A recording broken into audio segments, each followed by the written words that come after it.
امریکہ کے Portland international airport پر north west orient air lines کے فلائٹ کاؤنٹر پر پہنچا۔ کیش استعمال کرتے ہوئے اس شخص نے فلائٹ 305 پر ایک یک طرفہ ٹکٹ خریدا۔ یہ ٹکٹ سیاٹل انٹرنیشنل ایئرپورٹ کے لیے تھا، جس کا سفر صرف 30 منٹ کا تھا۔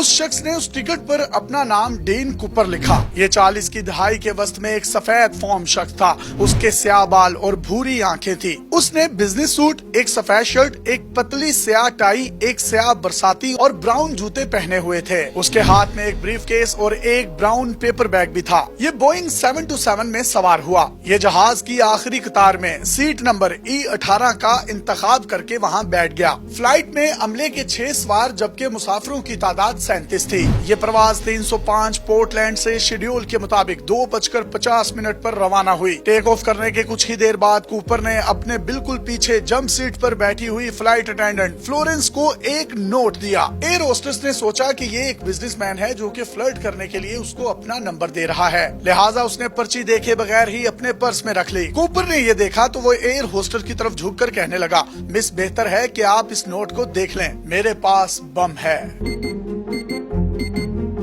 یہ سن کر ایئر ہوسٹس کے ہوش اڑ گئے اور وہ گمسم ہو کر رہ گئی۔ کوپر نے اسے اپنی سیٹ پر بیٹھے رہنے کو کہا اور اپنا بریف کیس کھول کر اسے دکھانے لگا۔ اس میں ڈائنامائٹ تھا، جس کے ساتھ ایک چھوٹی بیٹری لگی ہوئی تھی۔ جہاز اب ہائی جیک ہو چکا تھا۔ اب کوپر نے اپنا بریف کیس بند کر دیا اور ایئر ہوسٹس کو اپنے مطالبے بتائے۔ ایئر ہوسٹس نے کوپر کے مطالبات کو کاغذ پر لکھا اور کاکپٹ میں چلی گئی۔ جہاز کے کیپٹن ولیم اسکوٹ نے منیسوٹا میں نارتھ ویسٹ فلائٹ آپریشن سے رابطہ کیا اور ہائی جیکر کے مطالبات کو بیان کیا۔ ہائی جیکر کا مطالبہ تھا کہ اسے شام 5 بجے سے پہلے 2 لاکھ امریکی ڈالر چاہیے۔ اسے 2 فرنٹ پیراشوٹ اور 2 بیک پیراشوٹ چاہیے۔ ابتدائی مطالبے کے بعد ہائی جیکر نے مطالبہ کیا کہ اسے یہ رقم سیاٹل انٹرنیشنل ایئرپورٹ پر دی جائے اور اس کے لیے بہانے کے طور پر طیارے میں ری فیولنگ کا انتظام کیا جائے۔ اس نے وعدہ کیا کہ پیسے ملنے کے بعد وہ تمام مسافروں کو رہا کر دے گا۔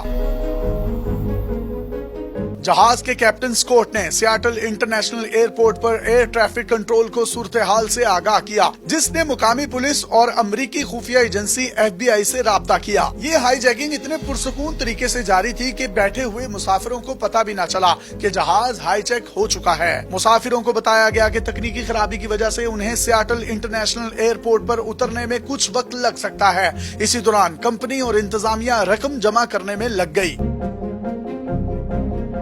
پورٹلینڈ سے سیاٹل کی پرواز کے دوران کوپر نے مطالبہ کیا کہ دوسری ایئر ہوسٹس ٹینا ہر وقت اس کے ساتھ رہے گی۔ اس دوران ان دونوں کے درمیان بات چیت بھی ہوتی رہی۔ امریکی خفیہ ایجنسی FBI کے ایجنٹوں نے سیاٹل کے علاقے میں کئی بینکوں کو تاوان جمع کرنے کے لیے استعمال کیا۔ اس کے لیے انہوں نے $20 کے 10,000 نوٹ اکٹھے کیے تاکہ $2 لاکھ کی رقم اکٹھی ہو سکے۔ امریکی خفیہ ایجنسی FBI نے ہر $20 کے نوٹ پر کچھ نشانات لگا دیے۔ اس تمام ہارڈ کیش کرنسی کے سیریل نمبر زیادہ تر L سے شروع ہوتے تھے۔ اب ہائی جیکر کو فوجی پیراشوٹ دینے کا فیصلہ کیا گیا، لیکن اس نے یہ لینے سے انکار کر دیا اور سویلین پیراشوٹ کا مطالبہ کیا۔ آخرکار پرواز ایئرپورٹ پر لینڈ ہوئی۔ یہاں ایئر ہوسٹس ٹینا اس کے کوریئر کا کام کرتی رہی۔ وہ پیسے لے کر کوپر کی سیٹ پر گئی، پھر باری باری 4 پیراشوٹ اس تک پہنچائے گئے۔ ایئرپورٹ پر طیارے کی فیولنگ کے لیے بہت زیادہ وقت لگ رہا تھا، جس کی وجہ سے 3 ٹرک منگوائے گئے اور جلدی سے طیارے کی ری فیولنگ کی گئی۔ ری فیولنگ کے بعد کوپر نے مسافروں کو نیچے اترنے کی اجازت دے دی۔ اب عملے کے 6 ارکان اور ہائی جیکر ہی پیچھے رہ گئے۔ ایک ایئر ہوسٹس نے پوچھا کہ کیا وہ بھی اتر سکتے ہیں؟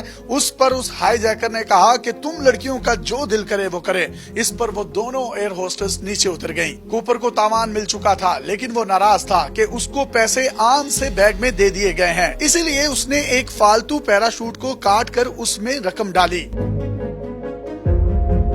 ایئرپورٹ پر زیادہ دیر لگی تو اس نے کپتان کو جہاز اڑانے کا حکم دیا اور کہا کہ اسے میکسیکو سٹی ایئرپورٹ لے جائے۔ اس نے کپتان کو ہدایت کی کہ جہاز کی بلندی 10,000 فٹ سے زیادہ نہیں ہونی چاہیے اور جہاز کی رفتار بھی 100 نوٹ پر برقرار رکھی جائے اور اس کے ساتھ ساتھ جہاز کا لینڈنگ گیئر بھی کھلا رہے۔ ہائی جیکر کو بتایا گیا کہ اس سپیڈ سے چلے تو وہ کبھی بھی میکسیکو سٹی نہیں پہنچ پائیں گے اور ان کو دوبارہ ری فیولنگ کا سامنا کرنا پڑے گا، لہٰذا ہائی جیکر نے اس بار رینو ایئرپورٹ کا انتخاب کیا۔ اب جہاز